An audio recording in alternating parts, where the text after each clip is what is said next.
Comme tout le monde, j'avais vraiment pas le goût de faire un film dramatique. Je voulais rien faire de lourd. Je voulais vraiment faire une comédie. Ça a toujours été quelque chose qui m'intéressait. Moi, ça me tentait beaucoup de faire du fantastique, un côté un peu plus mystérieux. Fait qu'il fallait que ça soit intense, puis que ça soit pas comme tous les autres films étudiants qu'on allait voir. Mais je sais que ce que je voulais, c'était des symboliques, surtout dans les objets ou dans le décor caché. J'avais envie de quoi de plus des couleurs vives. J'avais envie d'avoir de quoi de très comique, de très vivant. Donc c'est sûr qu'au début, quand Marco est venu avec l'idée d'un film asiatique, j'avais juste en tête le film asiatique traditionnel.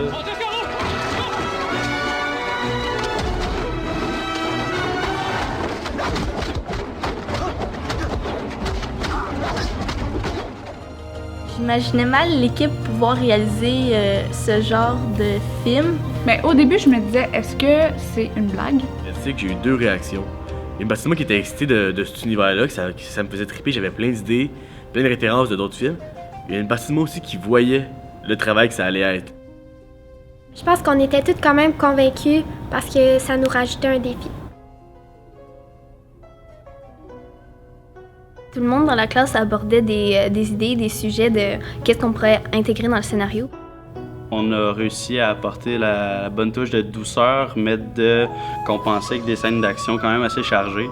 On s'est inspiré surtout de Black Sad pour construire notre histoire. Quand on a lu le séquentiel, après ça, moi et Marco, on s'est assis ensemble pour écrire la narration puis composer les haïkus. C'est des courts poèmes japonais de 3 vers.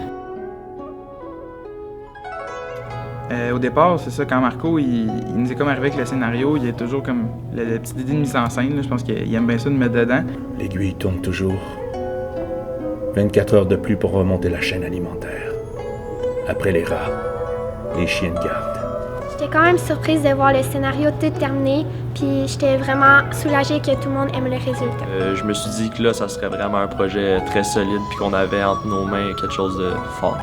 J'étais vraiment dedans, j'étais super contente de ce que ça donnait. Je pouvais m'imaginer genre les plans puis un peu à quoi ça allait ressembler dans ma tête. On voyait le nombre de scènes qu'il allait avoir, qu'est-ce qu'il fallait qu'il y ait dans ces scènes-là. Il y avait des scènes d'action, il y avait des scènes de combat, il y avait beaucoup de maquillage. J'ai vu que ça allait être un très gros défi, mais que je savais qu'on allait être capable de le faire parce qu'on était une belle gang, puis à 19, je sais qu'on allait être capable.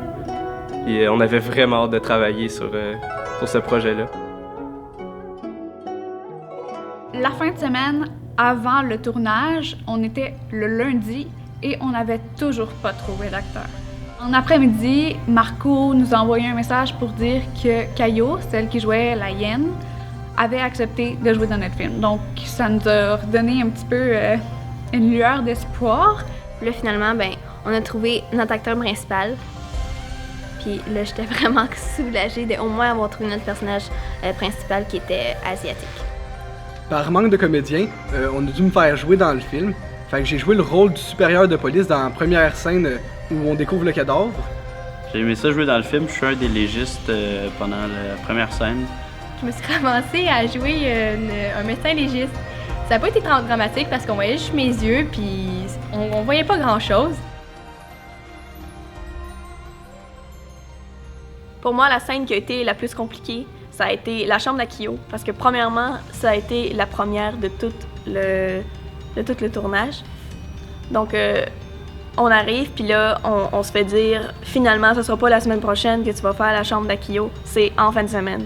Donc déjà, on n'avait même pas tous les objets, il fallait tout trouver. Au niveau des lieux, ça a été assez compliqué de trouver des endroits où on pouvait filmer, surtout qu'on voulait des endroits qui faisaient un petit peu japonais. La principale difficulté pour l'appartement d'Akio, pour la direction artistique, c'était qu'on devait changer le décor, le maquillage, puis les costumes d'Akio entre chaque scène pour montrer l'évolution dans le temps. Comme c'était ma première fois à diriger les acteurs, c'était vraiment difficile parce que je voulais être sûre que l'émotion qu'ils dégagent soit comme la bonne et que ce soit un représentant de la scène qu'on voulait donner. Côté caméra, c'était vraiment pas une caméra que je connaissais. On est parti avec une caméra qu'on avait louée chez Lozo. Pour la scène de la fausse pute dans la chambre d'Akio, au début, on a dû couper dans une planche de bois une fausse fenêtre pour faire cet effet-là. Ensuite, rendu sur le tournage, ben je devais m'occuper de la lumière pour faire assemblant que le soleil passait la journée. Fait que je devais vraiment pas bouger pour que ça soit le plus crédible possible. Puis ça durait des dizaines et des dizaines de minutes. Donc c'était assez long pour moi et pour mes bras à tenir la lumière à bon angle.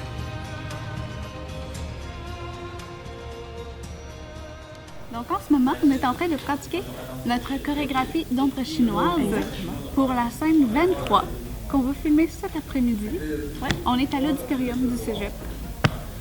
Et c'est ça. Ouais, c'est ça. Action! Dans le fond, pour créer la scène d'ombre chinoise, je me suis vraiment inspiré de plusieurs films comme la scène d'ombre chinoise dans Kill Bill. On a chorégraphié la scène des ombres chinoises ensemble. On a fait une petite ébauche un soir chez lui. Puis finalement, on s'est rendu compte que ça fonctionnait pas nécessairement. À partir de ça, on a commencé à l'évoluer de plus en plus, d'ajouter des éléments. Puis rendu au tournage, je me suis vraiment assis avec les acteurs, puis j'ai commencé à demander qu'est-ce qu'eux ils voyaient. Puis... On s'est rendu compte qu'il y a un restaurant à côté de la ruelle qui faisait beaucoup de bruit avec ses machines. Il fallait trouver une autre ruelle. Là, moi, pendant que j'étais à job, pendant mon dîner, je cherche une autre ruelle dans les rues de Cowansville. On réussit à en trouver une qui est proche, puis qui peut quand même faire la job. La ruelle, malgré le fait que ça soit vraiment le fun à regarder, ça n'a pas nécessairement été le fun à tourner. Jusqu'à toute l'équipe est arrivée sur les lieux du tournage, il faisait tellement froid. Je trouve qu'au début, ça a quand même assez mal parti parce que tous les zooms, tous nos appareils d'enregistrement avaient plus de batterie. C'était surtout dû à cause du froid. Avec l'équipe, on avait trouvé des bacs, des bacs de recyclage avec plein de sacs de papier puis de boîtes de carton. Notre plus grand allié dans le tournage, le tape. Même pas, avec les contraintes qu'on avait, on peut rien clouer, on peut rien coller. Donc, tout ce qui est décor, tout ce qui est élément de décor, c'était du tape qui le faisait tenir. On a utilisé toutes les couleurs de tape, là, genre le blanc, lui pour la peinture, le gris. On était 3 à s'occuper de la caméra pour le panoramique circulaire. On a essayé par 2 fois, ça n'a pas marché. Pour la chambre d'hôtel, il y avait énormément d'éléments quand même à avoir, quoique c'était quand même une petite pièce. On devait avoir un lit, puis des éléments un peu plus hôtel miteux.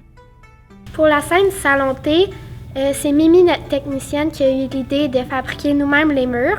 En fait, dans une salle, on avait 3 scènes à tourner, fait qu'il fallait vraiment recréer cette scène-là. Puis c'est vraiment nous qui avons tout créé le décor au complet, fait que je trouvais ça vraiment intéressant à ce point de vue-là. C'était vraiment une grosse tâche parce qu'il fallait découper les fenêtres, placer le papier derrière, puis aussi il fallait trouver une façon d'accrocher les panneaux. Quand on est arrivé au Verger Champêtre le samedi, on a tout installé, la caméra avec le drone, on a fait des tests. Il ventait beaucoup, mais on se disait qu'on était quand même capable de faire la scène. On n'a pas réussi nécessairement à bien contrôler le drone et pour enregistrer des dialogues, c'était quasiment impossible. On n'aurait pas été capable de faire des belles images, donc on a dû remettre ça au lendemain.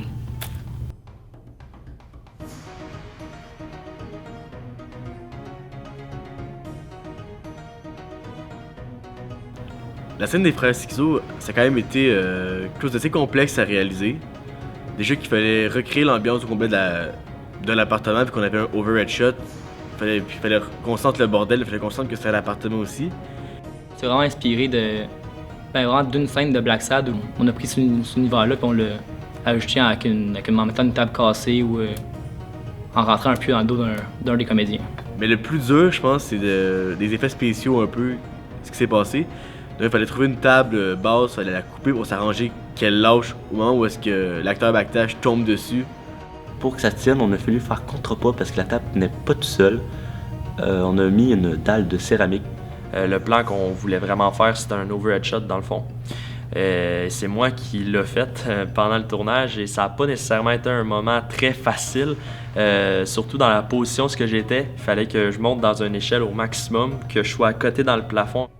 Donc pour la scène dans la voiture, disons que moi je trouve que ça a été une expérience assez agréable, assez unique.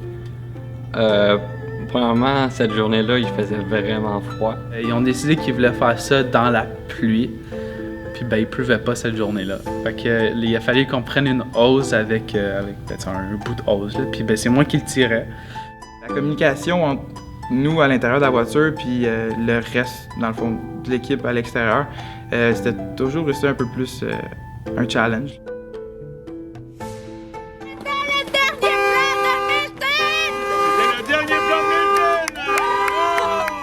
La scène qui m'a le plus marqué, c'est la scène de Salonté avec Caillou. Quand elle commençait à parler en japonais, tout le monde a eu le souffle coupé. C'était tout simplement magique. J'ai vraiment aimé voir la scène de combat en ombre chinoise réalisée. Quand j'ai vu les images, j'ai vraiment trouvé ça plus que beau. Ce que je retiens du film, c'est qu'on est toujours confronté au manque de temps en cinéma, mais on était vraiment une belle équipe et je suis fière de nous.